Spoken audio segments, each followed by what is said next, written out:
What's up, world? Welcome back to another installment of Talking Hoops with me, THV Mo, here on the Hoopers Voice.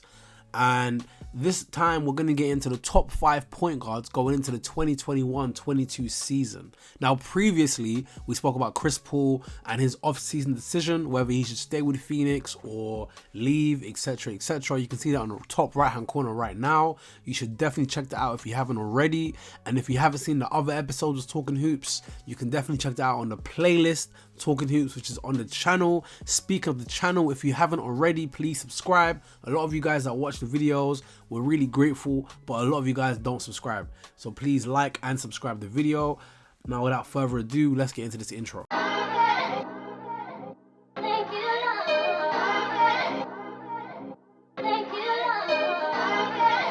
I was in Dallas. That was the year Dirk won MVP. Work that we did on the floor and a brotherhood. You know, Kyrie became like a little brother to me, and just to help him mature into a championship caliber player. Man. Yo, what's getting the jet? Shout out to Hoopers Voice, yo. What up, what up, what up, what up? About the Spurs culture is the people that they had is what made up the culture, and that's a combination.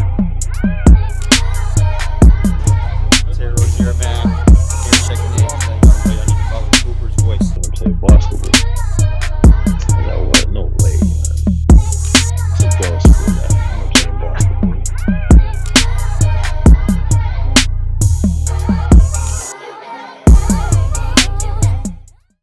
Now, when it comes to top 5 PGs in the game, it is a very short list, and I think everyone can come up with the same individuals that should be on this list. That being said, everyone's going to be different. They might have the same 3 or 2 guys, but there's going to be a difference. And with some players, you know, changing their position going into this season, i.e. Kyrie telling James Harden, you're the point guard now, or Russell Westbrook being added to the Lakers, making LeBron James back at his small forward position. A lot of things are going to change around. So certain guys are not going to be on this list, but certain guys will be on this list that may even surprise you. And yes, this list will be in order from 1 to 5, 1 being the best point guard going into 2021-22, and 5 being not the best. Obviously, being number 5 in the top 5 of the whole league doesn't mean that they're a bad player. They're just not as good as 4, 3, 2, and 1. So let's get into this list. Starting off at number 5, we have CP3, Chris Paul, the point guard. Yes, he had a great year, went to the NBA Finals. Maybe me having him at number 5 is kind of crazy. But, hear me out. He had a great playoffs. Killed the Lakers, killed the Nuggets, killed the Clippers. He even gave the Bucks a run for their money. First couple games, people thought, hey, the Suns are going to take this home. He averaged 19 points and almost 9 assists per game on impressive shooting splits of 50 from the field, 44 from 3, and 87 from the free throw line. But with all that being said, this coming season, 2021-22, I cannot see the Phoenix Suns repeating the experience they had last season with the success of going to the Western Conference Finals, then the NBA Finals. Not with the Warriors back at full health, the Lakers back at full health, the Nuggets back at full health. And that's just a couple teams off the top of my head. The Clippers, I don't see it happening. Now, Chris Paul's still a top 5 point guard going into the season. And he's going to be a top 5 point guard in the 2021-22 season. He just ain't breaking into my top 4. So, Chris Paul is at number 5. At number 4, we have Damian Lillard. Dame Dollar. Can we just take a minute to acknowledge his latest album? Because, man, Different on Levels the Lord Allowed is a solid piece of work, man. Great features, great hits. Make sure you check it out. Now back to the hoops. Yes, Dame might be traded this season. It is a possibility. But again and again, past seasons and beyond that, he's proved that he's one of the better point guards in the NBA. And some people argue him top 1, top 2, top 3. Especially when he can score the way he does and he has a range that goes as far as Africa whenever he needs to. Dame averaged 28.8 points per game along with 7.5 assists, shooting 45% from the field, 39 from 3, and 92 from the free throw line. He's had 5 40+ point games, 29 30+ point games, and he even had a 50 ball all in the regular season. Doing this while CJ McCollum and Nurk were injured. I say all this because it doesn't matter where he goes. If he stays in Portland or gets traded elsewhere, he's still going to be that guy. With his ability to stretch the floor, it's impossible for defenses to deal with him regardless of who is on the floor with him. So if he stays in Portland, he's going to be the guy. If he gets traded to a Philly, for example, and plays with an Embiid, it's going to be even easier for him to score.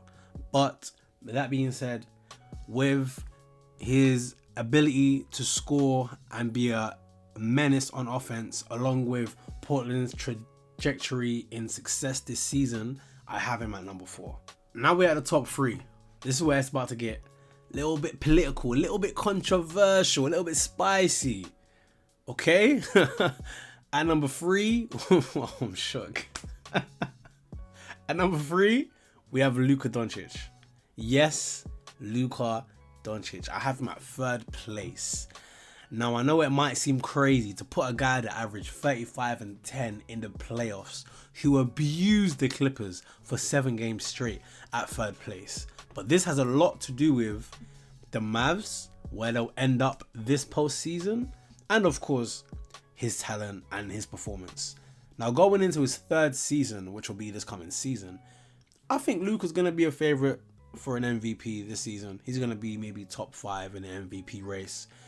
He averaged 27, 8 and 8 this past season, a damn near triple-double.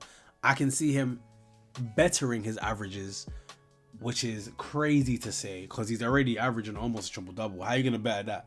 I think more on the scoring side.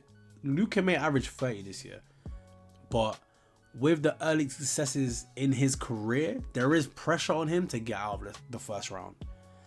Hopefully he does. I don't know what's going to happen with the roster. If KP's staying, if KP's leaving, if they're going to get a good KP, if they're going to get a hurt KP, no one knows what's going to happen. But if Luka's getting bumped in the first round, regardless of the crazy stuff he does, wins the MVP, I do have him at 3rd place in top 5 point guards in the NBA this coming season. That is not a knock. Forget Luka, anybody on this list is not a knock because you're top 5 in the NBA. Okay? I just want to make that clear. Now, when I say that, the hot take, he spicy and started at number 3, it's only because of who I had at number 2. Now, the reason why I don't think a lot of people is going to agree with my number 2 pick in top 5 point guards going into the 2021-22 season is because, number 1, they don't think he's a point guard. And number 2, they think the guy at number 3 is better than the guy at number 2. NBA Twitter will tell you that Luka Doncic is better than the guy I'm about to tell you. So, without further ado, the guy I have at number 2 is James Harden. Yes, I can hear it now. James Harden is a shooting guard. Luke is better than him. He's not that guy. Well, my friends, first of all, if your opinions are so strong, comment them below. We can debate. But as it's been reported, last season, James Harden and Kyrie spoke. And Kyrie said, hey, you're the point guard. So, hey, now he's a point guard. To be honest, I've been saying he's a point guard since he was at Houston. But that's neither here nor there. And that's the main reason why Kyrie's not on this list, because Kyrie's the shooting guard now. Moving on. Last season, before his hamstring injury, we had the fat James Harden. We had Santa Claus James Harden. And he had the Nets looking great. While KD and Kyrie were out, this guy was killing. Before the injury, he was like leading the league in assists for a while. Multiple triple doubles. Still scored whenever he wanted. Fat James Harden had 24.6 points per game, 10.8 assists, and 7.9 rebounds. This is a man who came in hella overweight. The memes were crazy. Everyone was going nuts. And he basically averaged 25, 11, and 8. That's a very dominant triple-double almost. And this year we're going to have him in shape. Plus, when you add who's on his team, the roster that he has around him at the Nets, is a team that's poised for final appearance this coming year.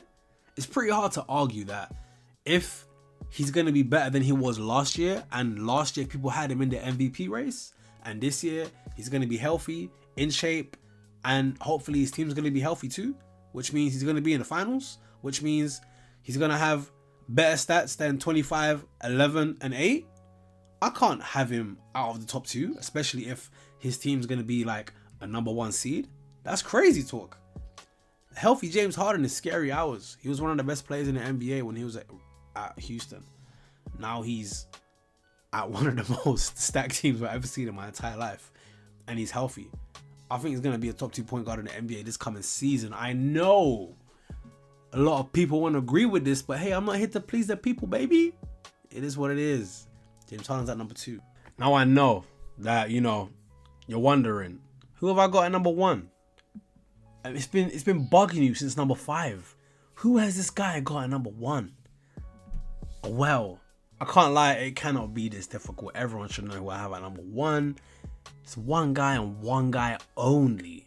Steph Curry. Steph Curry, Chef Curry, the water-bending babyface unlimited range sniper assassin.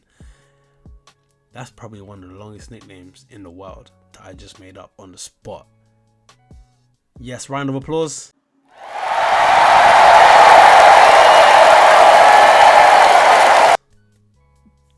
But yeah, this man had a phenomenal season. It's crazy that he was doing this with no one around him. He had no help. And he nearly got into the playoffs with no help. This boy had 32 points per game on crazy shooting splits. 48 from the field, 42 from 3, 91 from the line. Those stats alone don't even do enough justice to the havoc that he caused this season. He had 27 30 plus point games. He had 8 40 plus point games. He had 3 50 pieces in the regular season. This man was in ultra instinct mode. He's a definition of video game nice. And he did this with no all-stars. There was no Clay. Draymond wasn't really doing his thing. Do you know what I mean? People were guarding him from half court. There was no one else on the game plan to guard but this man, and he still did what he did. Yeah, they never made the playoffs. Golden State Warriors did not make the playoffs. I know that. I'm aware. But this man's the best point guard in the league. You cannot argue that. There's no way you can tell me there's a point guard in the NBA right now better than Steph Curry. And now that he's getting Clay back with a well-rounded roster, it's safe to say the Warriors are going to be back in the Western Conference Finals conversation. They'll be a contender. I'm not saying they're going to get there. Chill out. But they'll be a contender, and they'll be in that conversation. And Steph will be at the head of that conversation.